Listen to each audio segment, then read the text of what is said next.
Let me guess, you went to your doctor, you had your labs done, and they looked you in the eye and said, nah, everything is normal. But you don't feel normal. You're exhausted. Even after a full night's rest, the weight won't move no matter what you do. Your brain is foggy, your mood is flat, your hair is thinning, and you've been dismissed. Maybe even more than once. What if I told you that millions of women are walking around with an underperforming thyroid right now?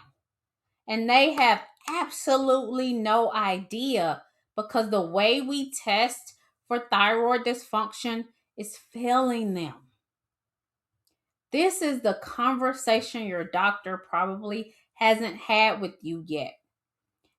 And guess what? We're having it today. Stay tuned. Listen, my name is Dr. Tashima Fair. I am an OBGYN and I'm a hormone health strategist. Want to welcome you back to the Unconventional OB, where we go beyond standard medicine and get you the answers and the results you actually deserve. This is going to be part one of our 4-part series on thyroid dysfunction and how it's directly connected to your weight, your metabolism, and how you feel every single day. If you've been following our series on inflammation, hormonal changes, and insulin resistance, this series connects directly to everything we've already been covering. Got it? Okay. So go ahead and hit that like button, that subscribe button, so you don't miss parts 2, 3, and 4. And let's get into it right now. Let's just start with the foundation, okay? Because I want you to truly understand this system, not just collect medical jargon. Got it? Your thyroid is a small butterfly shaped gland that sits at the base of your neck. It weighs less than an ounce, and yet it is one of the most powerful regulatory glands in your entire body. Your thyroid produces two primary hormones, T4, thyroxine, and T3, triiodothyronine. Think of T4 as the storage form, T3 as the active working form.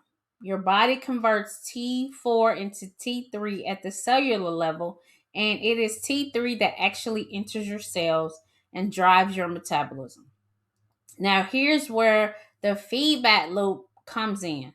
Your pituitary gland sitting in your brain constantly monitors your thyroid hormone levels. And when it senses those levels are dropping, it sends out a signal called TSH, thyroid stimulating hormone. And it tells your thyroid to produce more. Now, when those levels are adequate, it backs off. The whole system is called the hypothalamic pituitary thyroid axis. And this is exactly where dysfunction can begin in ways that standard testing simply doesn't catch. Okay? Got it. Your thyroid controls everything, you know? So maybe you're asking, well, why does this matter so much about, your weight and your metabolism? Like I said, your thyroid hormone regulates everything. Your basal metabolic rate, that is how many calories your body burns at rest. It controls your gut motility, how efficiently you digest and move food through your system. It controls your cardiovascular output, how your heart beats and circulates blood. It controls your body temperature regulation. That's how quickly your body converts nutrients into usable energy at the cellular level. Okay? And when thyroid function is optimal, your metabolism is working efficiently. When it slows, even slightly, everything downstream slows with it. Got it?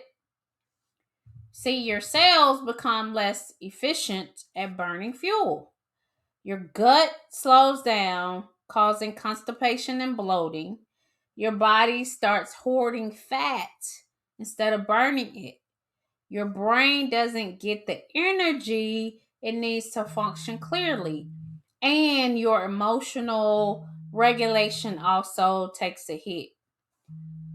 This is not about willpower. This is not about eating less and moving more. This is a hormonal, cellular, physiological process. And if your thyroid isn't functioning at its best, no amount of diet and exercise will fully compensate for this biochemical deficient. Got it? Okay. Let's talk about labs for a moment.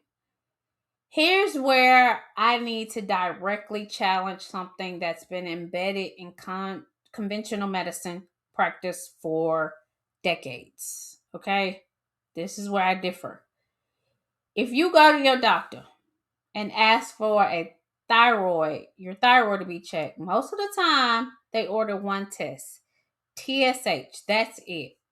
Now, the standard reference range for TSH sits between 0.5 and 4.5, and for some laboratories, even up to 5.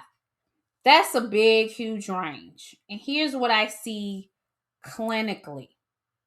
A woman comes in with the TSH of 4.2, and she is told she is normal, but she is exhausted, cannot lose weight despite eating well and exercising. Her hair is thinning, her skin is dry, her mood is low, and her periods are irregular. And she is dismissed because technically her number sits inside of the reference range. Right. But here's the critical question that number doesn't answer. Where is optimal? Because there is a significant functional difference between a TSH of 1.5 and a TSH of 4.2, symptomatically, metabolically, and hormonally.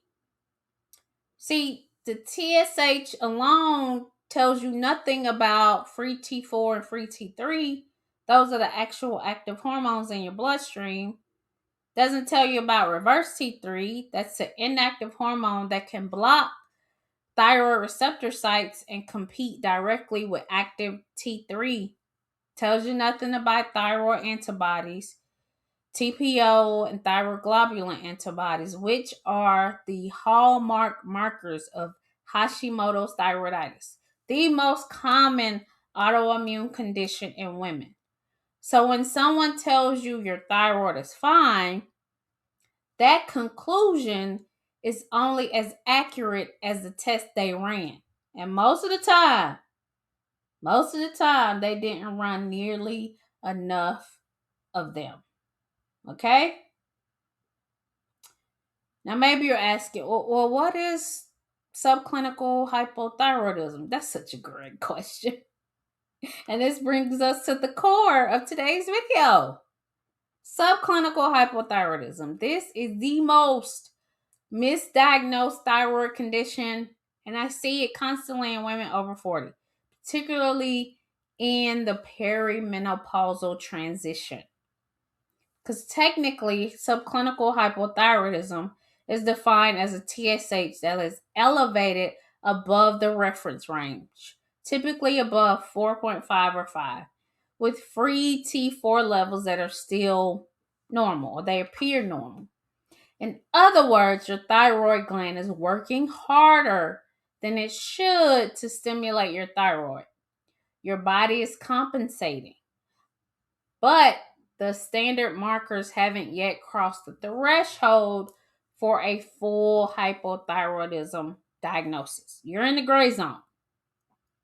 And in conventional medicine, the response is to watch and wait. But here's what that weight costs you: years, months of progressive symptoms with no treatment and no answers. The symptoms of undertreated subclinical thyroidism are well documented in research. Okay.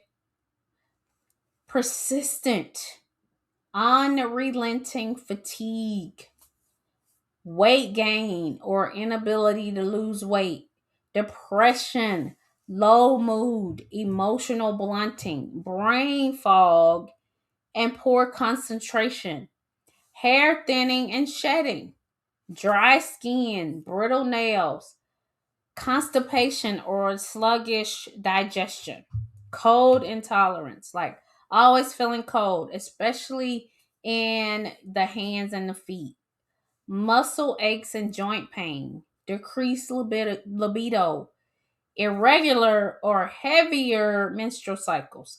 These are not vague complaints. These are documented, researched, clinically recognized signs of a thyroid that is not functioning at the optimum level. Okay?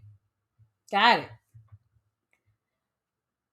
There's a connection in perimenopause, okay?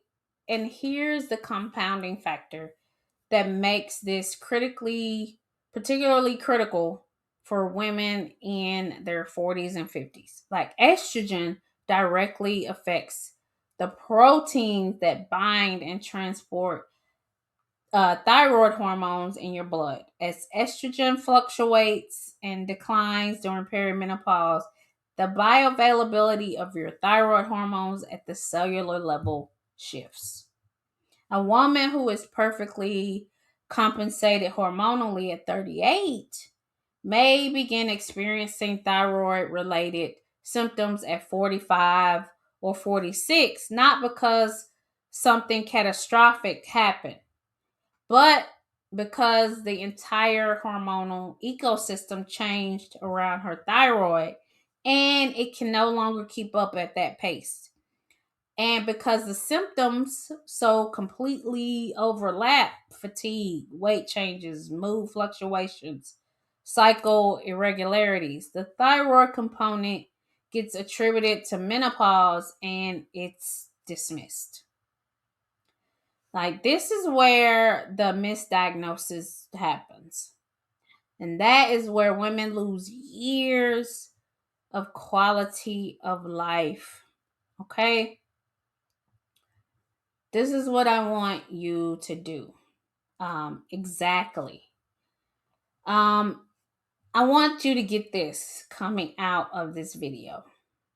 If you suspect your thyroid may be contributing to how you feel, and especially if you've already been told your labs are normal, go back to your provider and ask for a complete thyroid panel, not just a TSH. Now, here's the list. Let me write these down. TSH.